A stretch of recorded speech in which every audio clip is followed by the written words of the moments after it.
It's now time for the Mike Wagner Show, powered by Sonic Web Studios. Visit online at sonicwebstudios.com for all your needs. The Mike Wagner Show can be heard on Spreaker, Spotify, iHeartRadio, YouTube, iTunes, Anchor FM, Radio Public, and the MikeWagnerShow.com. Mike brings you great guests and interesting people from all across the globe. So sit back, relax, and enjoy another great episode of the Mike Wagner Show.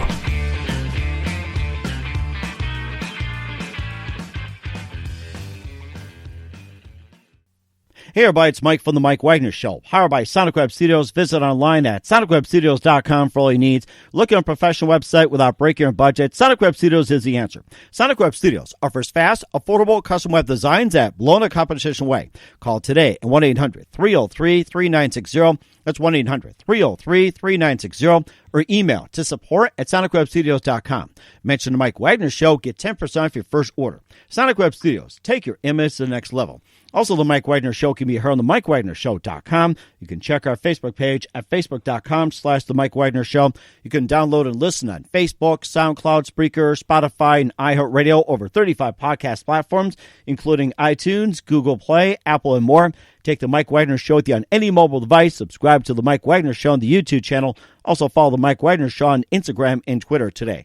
We're here with a wonderful lady who wrote a book about caregivers. It's in the form of a Bible. She's a registered nurse, has owned and operated a healthcare company for over 20 years. She's a caregiver, lifetime advocate for patients' rights, and she also advocates this book very, very highly. It's also being used literally as a Bible for most as well, too, for caregiving, and just simply, has a lot to offer. And, of course, advice as well, too, especially in these trying times during the pandemic. And live, ladies and gentlemen, from outside California, we have the very, very talented and compassionate of the Caregivers Bible, ladies and gentlemen, Kristal Glover-Wing. Kristal, good morning, good afternoon, good evening. Thanks for joining us today.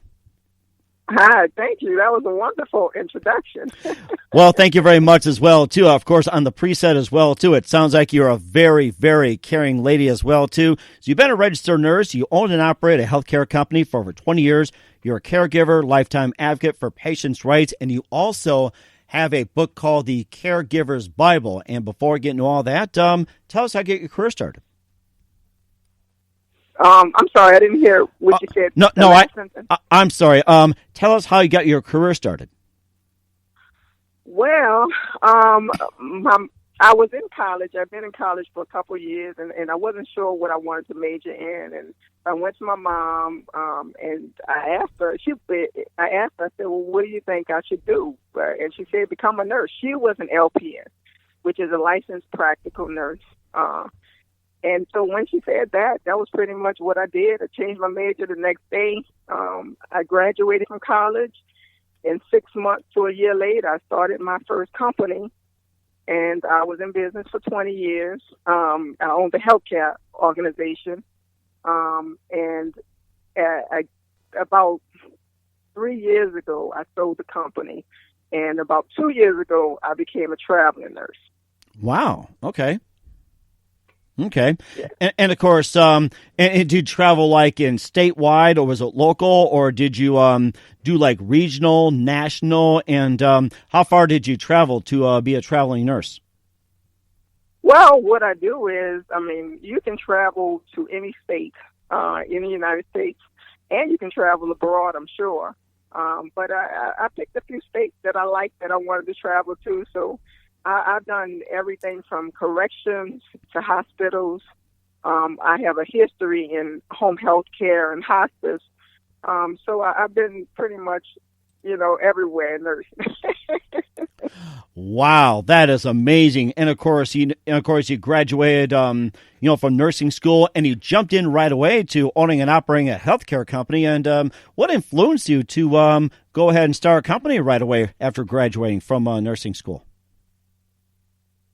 Well, I think it was more of an internal influence. I just wanted to do some things just a little differently from what I thought out, in the industry, and so I just wound up starting I wanted to start a home health agency because I was working in home health, and but there was a moratorium in Louisiana, and so I couldn't start a home health agency. They basically stopped that.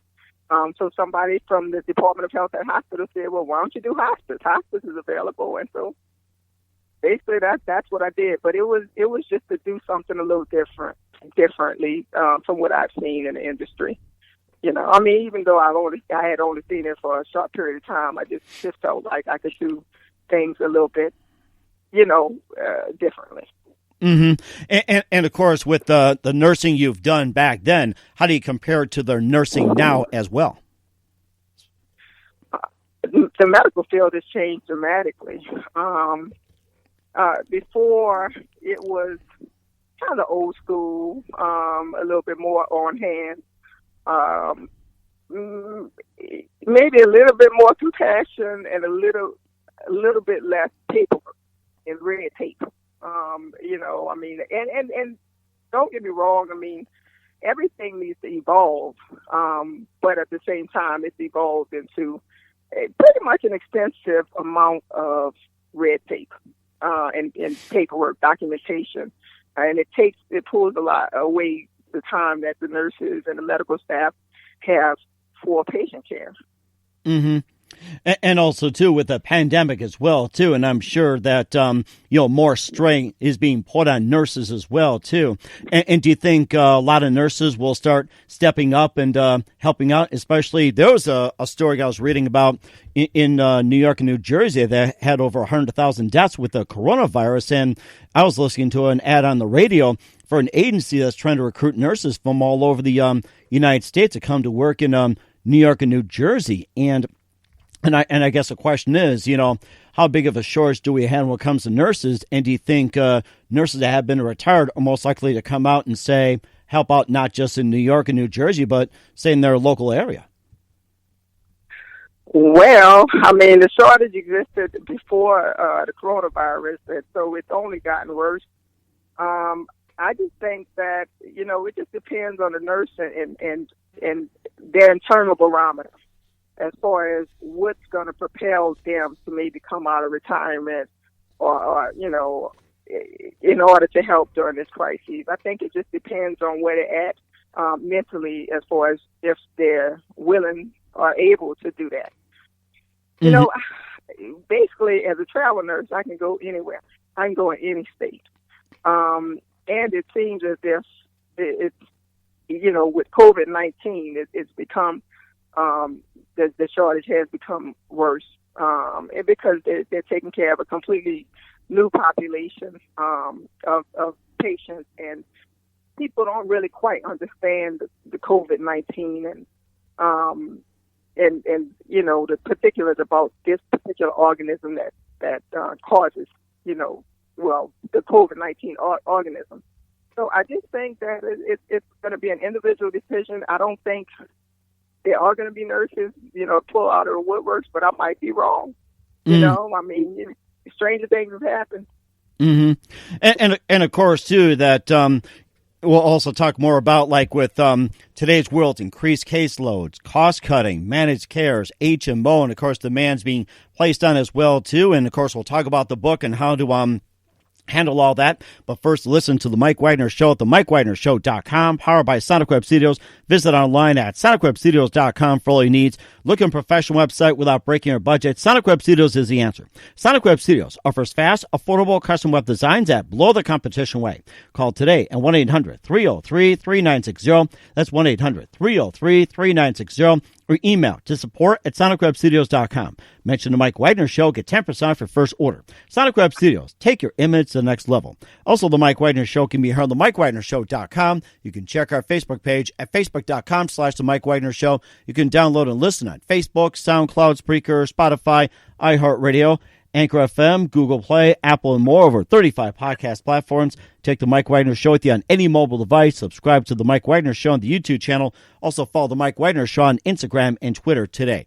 We're here with author Kristal Glover-Wing of the Caregivers Bible here on the Mike Wagner Show. She's been a registered nurse, owned and operated a healthcare company for over 20 years, and a traveling nurse as well, too. She's a caregiver, lifetime advocate for patients' rights, and talking about the Caregivers book and, just tell us more about it and what influenced you into writing about the Caregivers Bible.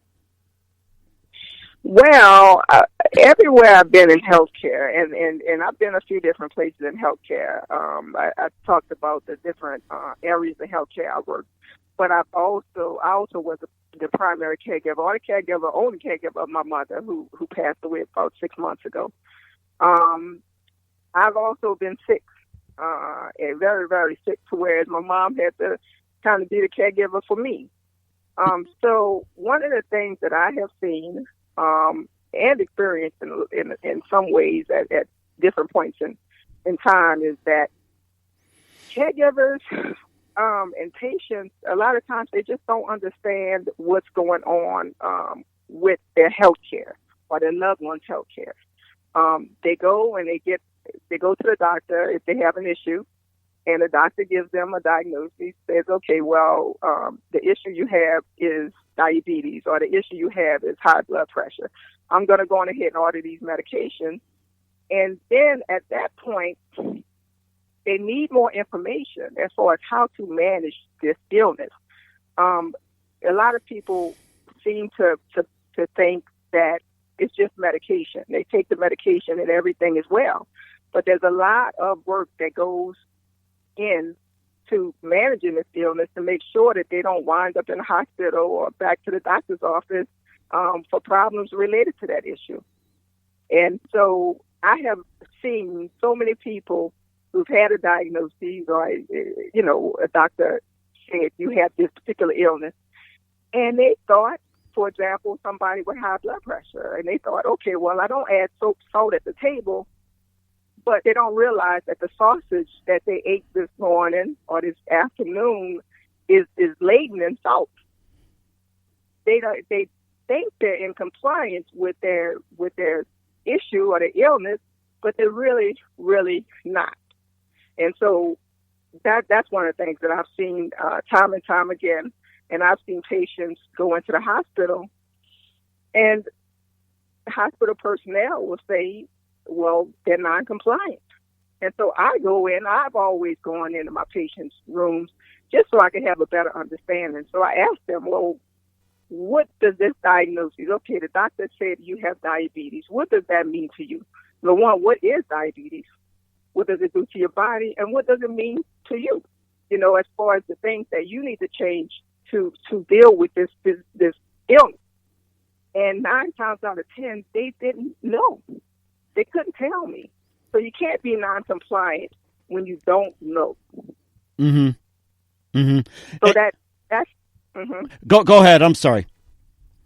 So that's what propelled me to write the Caregivers Bible, to give people more power, for them to understand some of these disease processes. I talk about diabetes. I talk about Alzheimer's.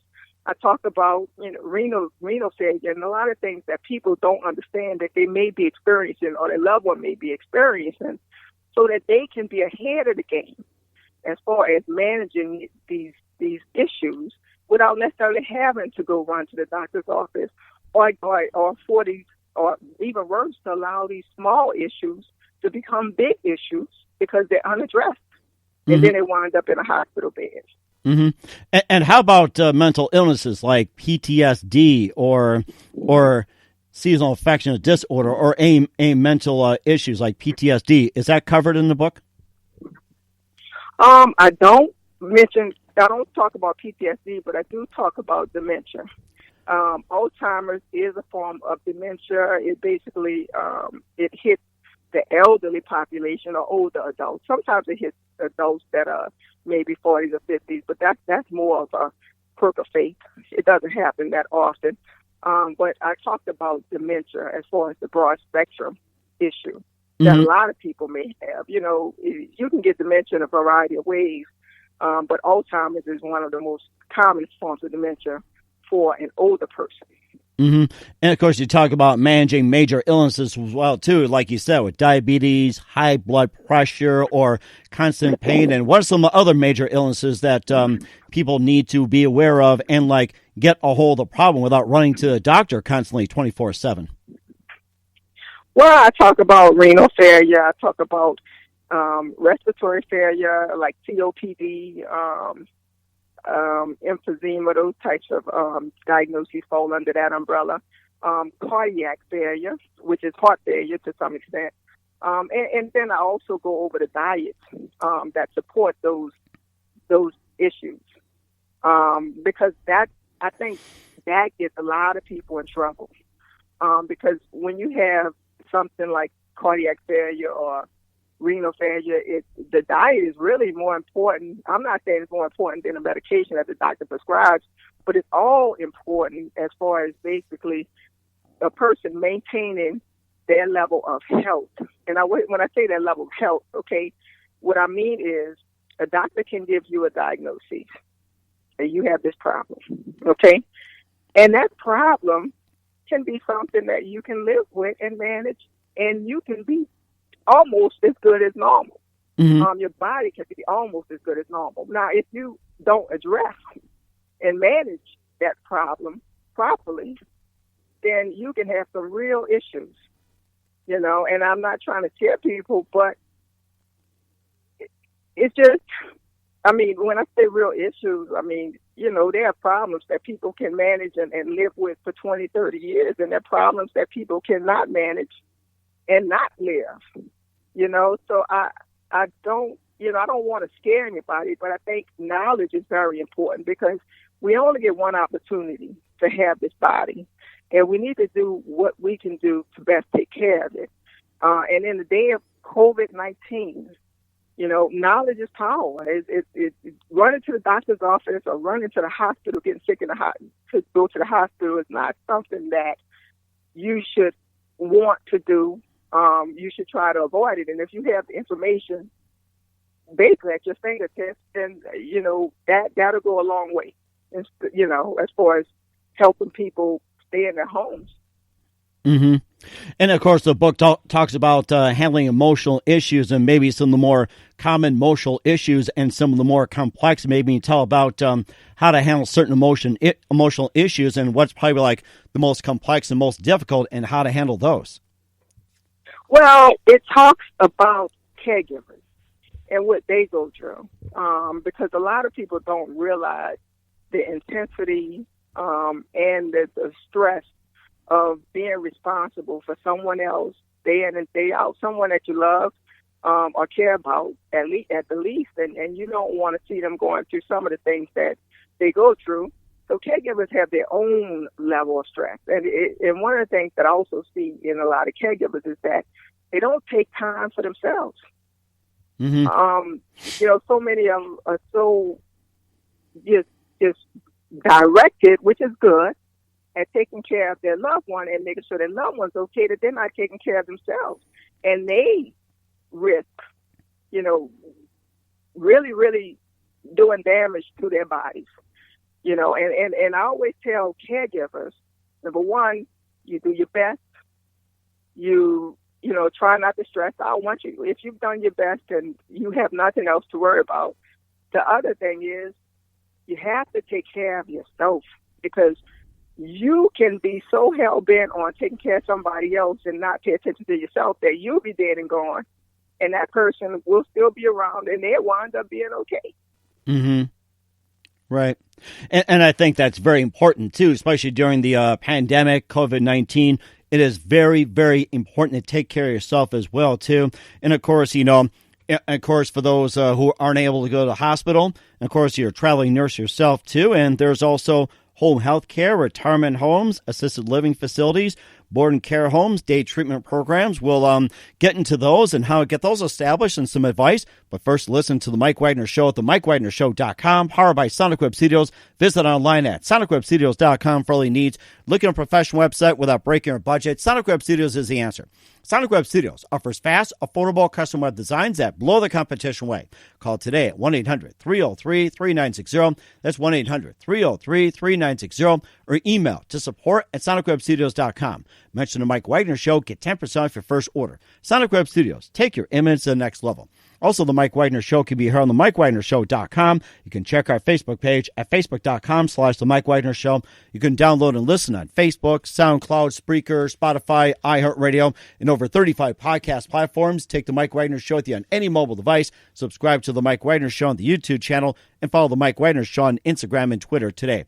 We're here with author Kristal Glover-Wing of the Caregivers Bible here on the Mike Wagner Show, and she's been a registered nurse, owned and operated a healthcare company for over 20 years, and also a caregiver, lifetime advocate for patients' rights. And also for those who aren't able to go to the hospital, there's also home health care, retirement homes, assisted living facilities, and more. You can just tell us about the home health care and, what are the options, how to get started, and, some advice and things people need to know about when it comes to those. Mm-hmm. Right. I talked also in the book about the different services that are available to patients in their homes. And so that the public or the caregivers can understand what's available to them. Because a lot of people seem to be confused about that. And then not just that, once you select a service and they come in to do an admission, to admit whoever your loved one is, they're not going to necessarily tell you everything that they offer. And I think it's important that the consumers understand what they're supposed to offer so that you can know, so that the consumer can know what's available to them. Mm-hmm. And of course, what's the most important things that one should know about? You hear all these ads like, your loved ones will be in a really nice place at such and such a place, or some have a pool, spa, or golf course, or anything like that, or just simply like a single level. And what are some of the most important things that people should ask? Not just, hey, this looks nice and cost this and everything else. It's like, what are some more intricate things that people should really, really, really need to know about? Well, it depends on the facility, but one of the things that they should ask is the nurses. I mean, what's the nurse-to-patient ratio? I mean, how many patients does one nurse take care of? How many patients does one nursing assistant take care of? Because that affects you directly. And even though every state has a requirement, they implement requirements as far as, okay, you can only, I'm just giving an example because different states are different, but a nursing assistant can take care of max 10 patients, or a nursing assistant can take care of maximum 20 patients, which that's a really high number, so it's probably more like 10 patients. I don't know if I can handle myself. I think I hit my limit as one.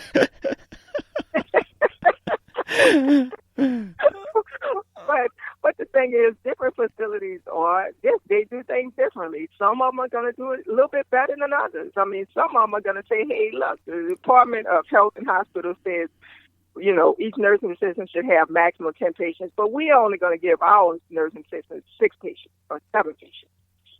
Those things make a difference, because if the nursing assistants and the nurses aren't inundated with patients, if they don't have, just a lot of patients, they have more time to devote to each patient individually. Then I say, as a caregiver, it's very important that you go meet the staff, especially if you're sending your loved one into a facility. Go meet the staff. See what their demeanor is. Because if you walk up to somebody and you say hello and they don't smile at you, then that would maybe should ring a bell and say, maybe this is not the place for my loved one. Yes, they may be having a bad day, but at the same time, that's not your responsibility. So and then the scent. If you're sending your loved one into a facility, if you walk through that door and you smell urine or you smell feces, then it's generally one or two things that's happening.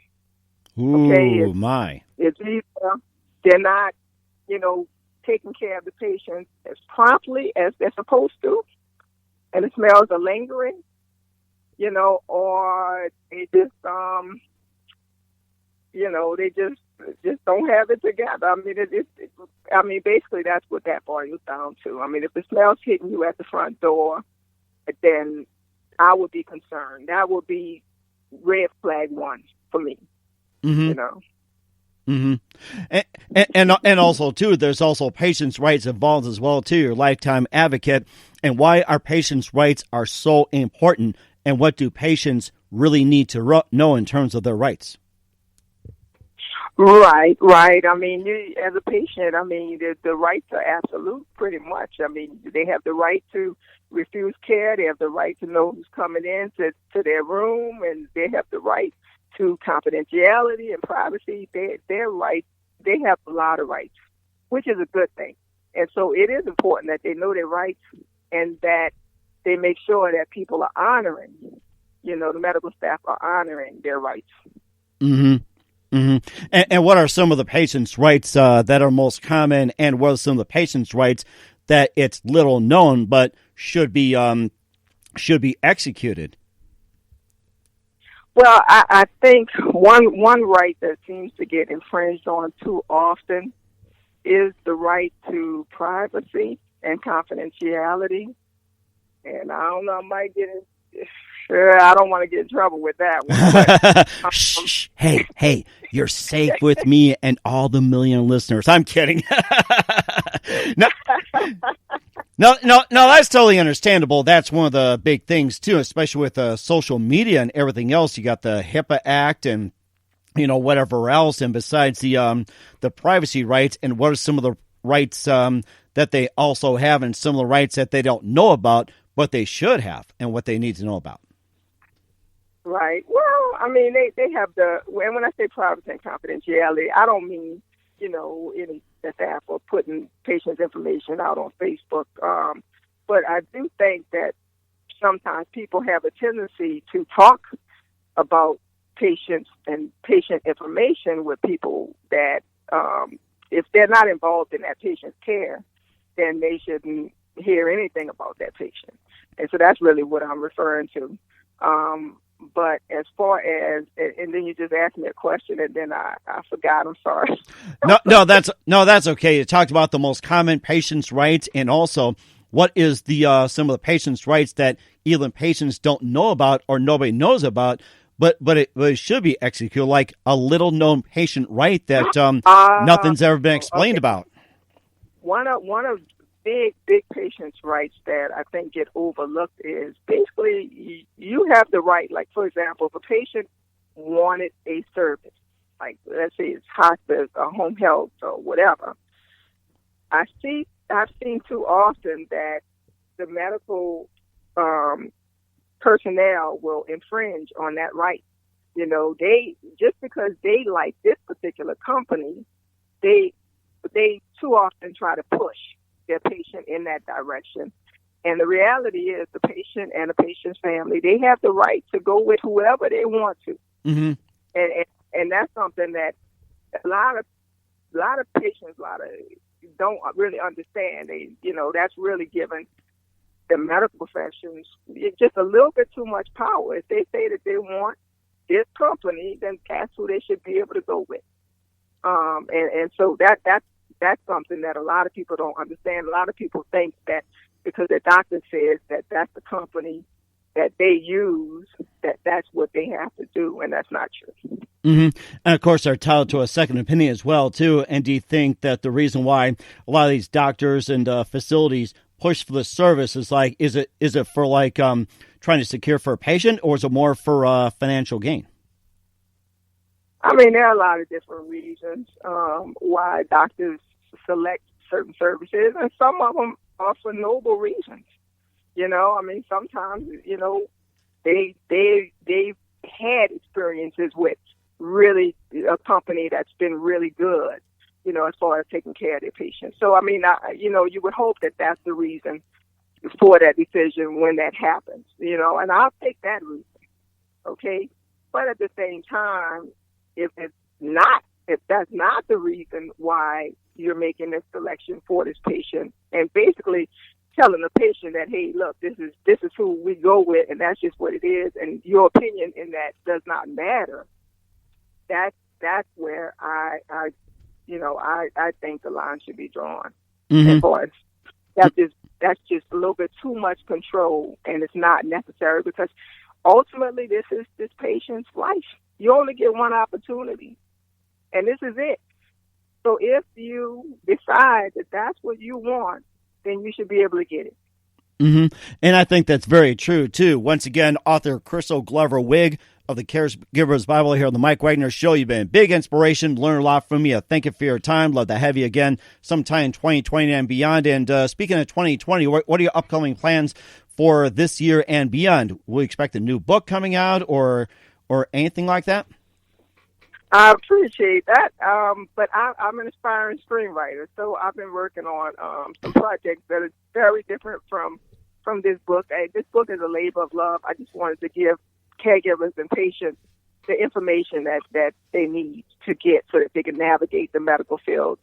But this is not something that I plan on doing with the rest of my life. But I wanted to help people, and that's what I've done. So my direction now is very different. And I think that's an amazing direction you've done, too. And you say you're going to be working on a movie right now called Labor of Love. And did you just start it, or is it in the works, or when can we expect Labor of Love being released, or whatever movie you talked about? No, I'm sorry. I wasn't clear. The Caregivers Bible was a labor of love to help people. But actually, I started working on, I've written different screenplays, and I shot a short that I'm working on now. And also, I have a friend that I'm collaborating on, something as far as screenwriting with. So we'll see what direction I go in. We'll see how everything turns out. That'd be amazing. I'd love to see a Caregivers Bible come out in a screenplay as well, too. So you're keeping yourself going. This is great. And a couple more things with Kristal Glover-Wing, the Caregivers Bible, and the Mike Wagner Show. Who do you consider biggest influence in your career? Probably, as far as screenwriting is concerned, or should I, overall, my career as far as nursing and different things like that, the Caregivers Bible, it's my mom. My mom was my biggest influence. And so that's, and as far as the screenwriting, I definitely look at Shonda Rhimes as far as influencing me in that area. Yeah, I'm looking forward to your screenwriting as well, too. And what's the best advice you can give to anybody at this point? Look, let me tell you something. You just don't quit. You don't quit. If there's something that you want, you just continue to go after it, and eventually everything's going to work itself out. And I think that's the best advice there is. Once again, Kristal Glover-Wing, a big thank you for your time. You've been fantastic. She's the author of the Caregivers Bible and the Mike Wagner Show. A big thank you for your time. Looking forward to having you again soon. And once again, tell us about your upcoming projects, what's your website, how do people contact you, and where can people purchase your book? Okay, great. Actually, I have ebooks on Amazon, and I have my website where it's called, it's www.thecaregiversbible, with an S, no apostrophe, .com. And I have paperbacks available on the website. And then you can get a little bit more information as far as what the Caregivers Bible offers. Okay. And, of course, once again, the website? www.thecaregiversbible.com. That's www.thecaregiversbible, as in Victor, ERSBIBLE.com. That is fantastic. Once again, Kristal, a big thank you for your time. You've been fantastic. Learned a lot from you. Looking forward to having you again soon. Do us a favor. Keep us up to date. We'd love to have you back on sometime in 2020. You've been fantastic. Thank you so much, Mike. Appreciate it.